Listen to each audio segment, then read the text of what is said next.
Good evening, everybody. Welcome to the motivational call presented by Andrew. Andrew said this morning when I contacted him, he's got a message. Andrew, there you go. Have fun. Is that it?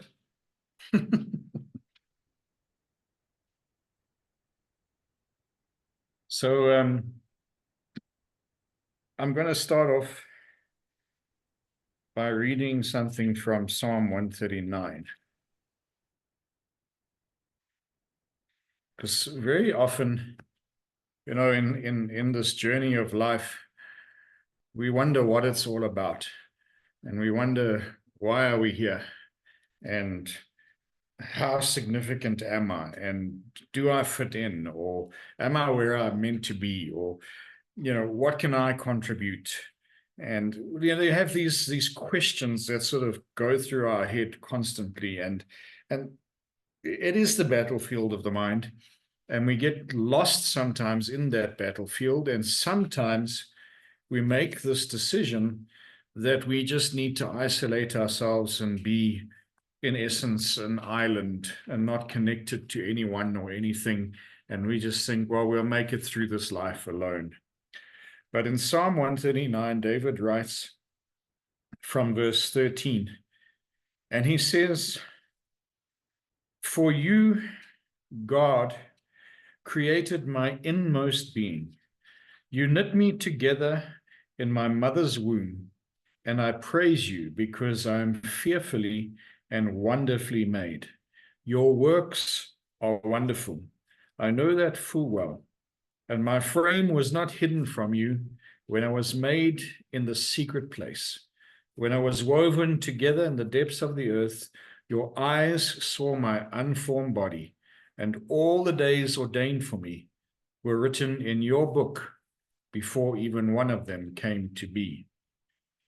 So what we understand from that and other scriptures is that we are both uniquely, fearfully, and wonderfully made. We are made on purpose, and we are made for purpose. There is no other person on this planet that is like you.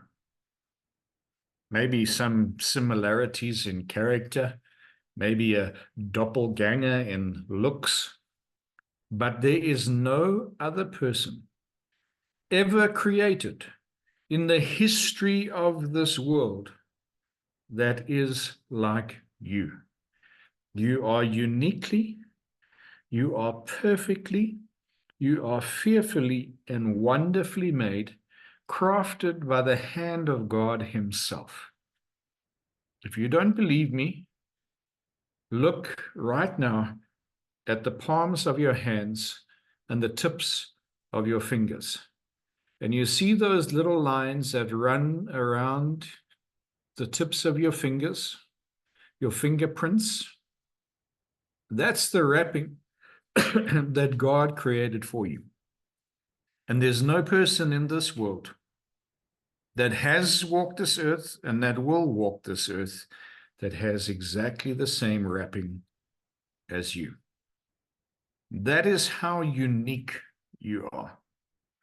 That is how wonderful he is.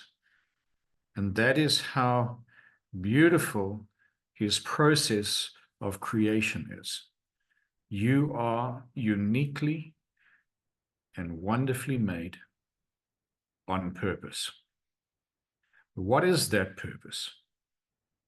And this is where we kind of fall short and trip ourselves up, and we kind of think, well, how do I fit in? Where do I belong? And we get frustrated in it because maybe we don't have a sense of belonging. But we are all created to live in unity, together, to help each other, to build each other. Because in this grand design and the way that we are crafted and put together, there are no two that are exactly the same. So we are all essentially like pieces to a puzzle. And in this journey of life, we need to find the pieces that help to complete the picture. And we have a role to play in becoming, in essence, this body. The Bible calls us a body of Christ. All right.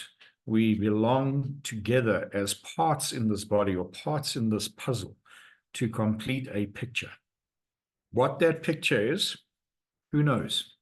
We find out as we go along. We find out how the pieces fit as we walk in relationship with each other. In Ecclesiastes in chapter 4, it talks about two being better than one, how they get a better return for their efforts, how they can protect each other, how they can keep each other warm. How it talks about a cord of 3 strands that's not easily broken. So it means that we are designed to be together in relationship, to journey in relationship, to work together in relationship, and to be the best version of ourselves that we can possibly be, because nobody else can ever be it, and nobody else will ever be it. So we have a huge responsibility, massive responsibility, to consider how important we actually are. You might feel like you're not worth anything. You might feel like, oh, no, that person is better than me, or that person is greater than me, or that person is better equipped, that person's better looking, that person's thinner, that person's got more money. God created you. He knit you together. He made an effort to take the time to carve every single little line that forms the pattern on your fingers and your hands. How can that person be more valuable than you? How can that person be of greater importance than you? You might be the one person to complete a team that leads to its dynamic success. Yeah, I read a lovely little story some time back about the parts of the body that got into an argument with each other about who was the most important. And it was quite a heated debate, and the brain said, well, obviously I'm the most important because I control everything. Nothing happens in this body without me knowing it, without me controlling it. Everything comes through me. I'm the center of the functioning of this body. And Hart said, well, I disagree. I keep it all together. I keep on beating, and I send through the blood and make sure that there's life flowing through this body. And the lungs obviously got in on the argument and said, if we don't do what we need to do, everything will just stop functioning, and you wouldn't breathe, and we'd sort of snuff out that life. We're definitely the most important. Then obviously the other bits and pieces of the body got in on the action too, and the eye said, if we aren't here, then there's no way that there's any direction, and we wouldn't know where we're going, and we wouldn't know what was to be seen and taken in. And eventually they heard this one little voice come out from down below, and the bum got in on the action and said, well, actually I'm the most important part of the body. And they all laughed, and they said, what do you mean? You're just a waste disposal unit. And the bum thought long and hard about what was said, and got a little bit irritated with being teased, and decided to just stop working for a couple of days.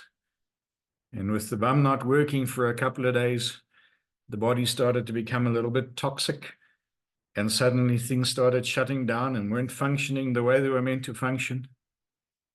And all of the rest of the parts of the body had to agree that, as seemingly insignificant as the little waste disposal unit was, it was a very vital and important part of the body.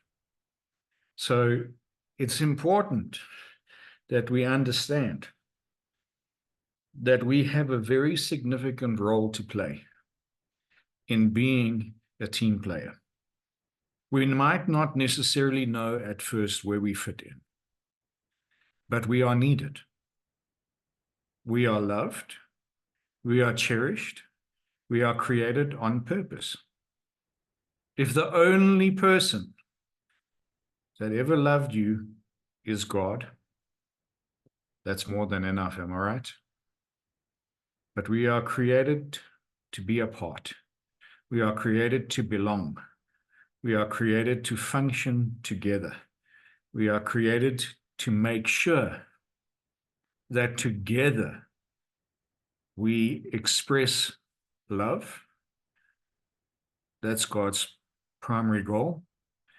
And that we reveal the fullness of his nature in everything that we do. Whether it's in business together, whether it's in families, whether it's in schools, whether it's in hospitals or homes, wherever it is, we have a sense to belong. We have to. We're not created to be alone. Imagine if the body was just a brain. What good would it be? Or just a pair of hands? So it's really, really important that we don't forget that we are uniquely and wonderfully made on purpose.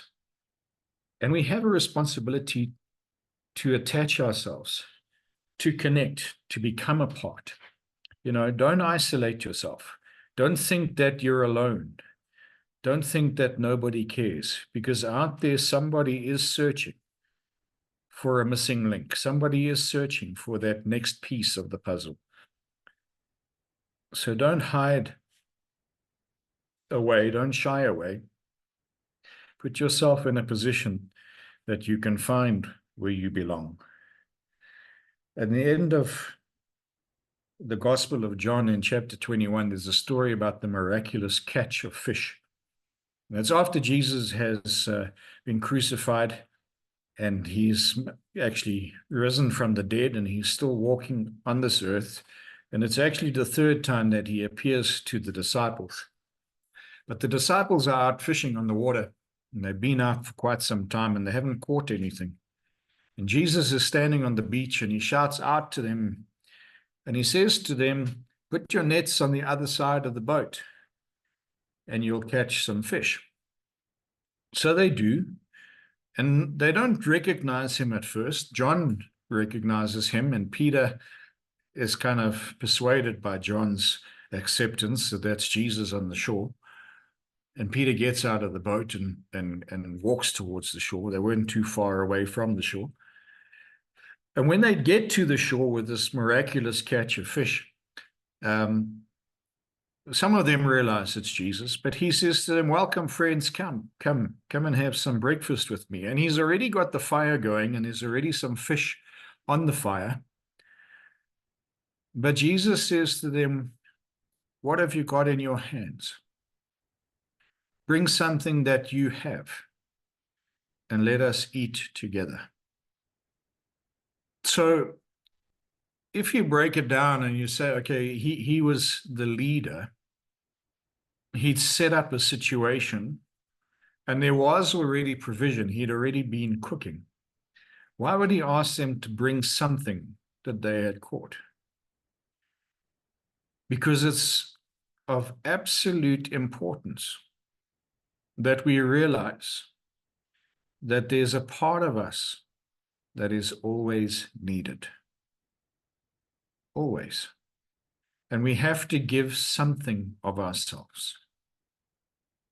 It may be a skill. It may be some time.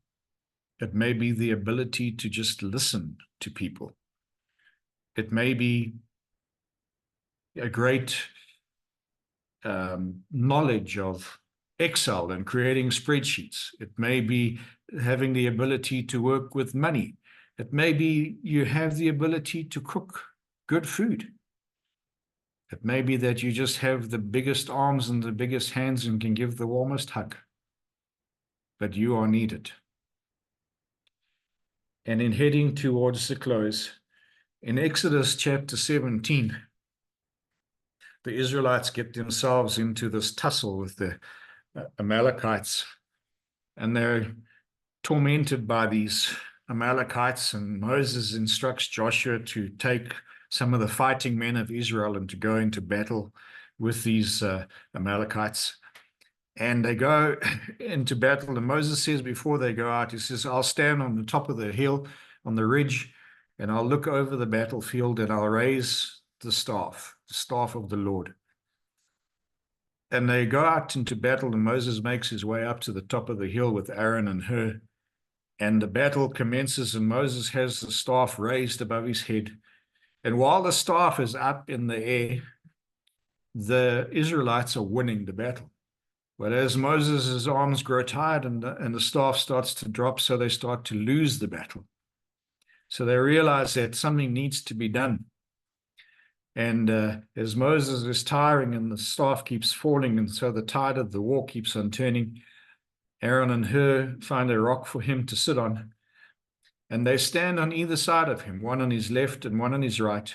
And they hold up his arms and they hold up the staff until sunset, until the battle ended and Israel had annihilated the Amalekites. What was the importance of what happened there? There was a purpose. They had to win that war. They had to overcome these Amalekites. The secret to winning the battle was that that staff needed to be in the air the whole time. But is it really possible or feasible to think that this old man who'd been wandering around in the desert for nearly 40 years could stand there in the blazing sun with his arms above his head holding up the staff? I mean, it's great challenge for Survivor on the TV series.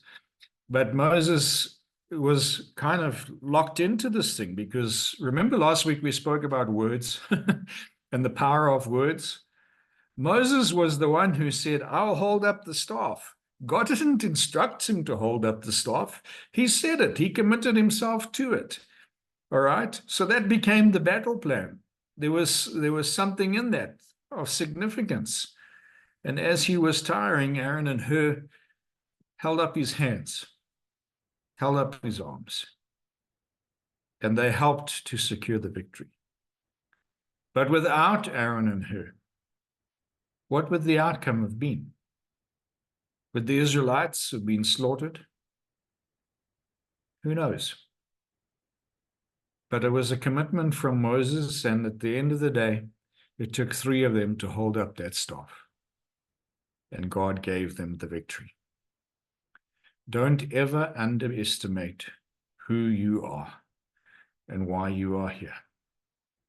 You're a part of a team.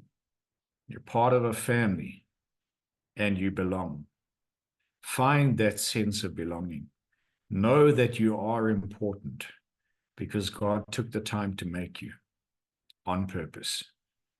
And your work here is not yet done. Maybe you are an Aaron and a Hur, and you may just be needed to lift up someone's hands. Maybe you're a Moses. Who knows? But I know for certain that none of you are Amalekites, and you're here to do great things. So lose that mindset of you're all alone and start living with the mindset that I'm part of something that is so much bigger than me, and I need to be there. I need to give all of myself that I can possibly give to be the best version of myself that I can be, to lead to the success of the team I've been called to be part of. Amen. Thank you, Andrew. It was a bit longer than usual. Well done. Any questions from anybody about what Andrew said to you? Adele, you got your hand up? Wow, I just want to say, Andrew, thank you so much for the powerful message. And yeah, just want to say thank you so much. You are most welcome. Yes, everybody understand clearly what Andrew said. Humans were not made to work alone. That is the crux of the matter. You can carry on. You can carry on for a long while, all alone, without being in contact with anybody. It's people that's done that. But Let's look at this person that's marooned on an island. He's going to lose his mind eventually if he can't communicate with other people. Who was that guy? Robinson Crusoe. He would Yeah. have died if it wasn't for Friday. Do you remember that story? Yep, yep. Yeah, and he converted Friday eventually to a Christian in all the years that they spent there together. But he would have lost his mind if it was only him. That's how it is. All right, anybody want to add anything? I don't have much to say or to add on today. No questions. There's people coming on now. You're a little bit late. The recording will be put up in a few minutes. We'll see if we've got a call next week. I usually make contact with Andrew somewhere during the week, and if he does have a message early, he will tell me. Otherwise, I'll ask him on a Sunday morning if there is a message. If there's no message, there's no call. That's how it works. If there's a message, we'll have a call and it will be posted. All right, everybody, you can unmute, say bye. Recording will be up late today or early tomorrow, depending on how cold I'm getting. Sorry for those that just joined. They'll watch the recording. Derek and I think Mark also joined just now. And Lena. Okay. You can unmute, say bye. Thank you so much. Bye. Thank you so Bye-bye. much. Bye, everyone. Andrew. Bye. Bye. Thank you so Thank you. much. Bye. Bye. Bye, everybody.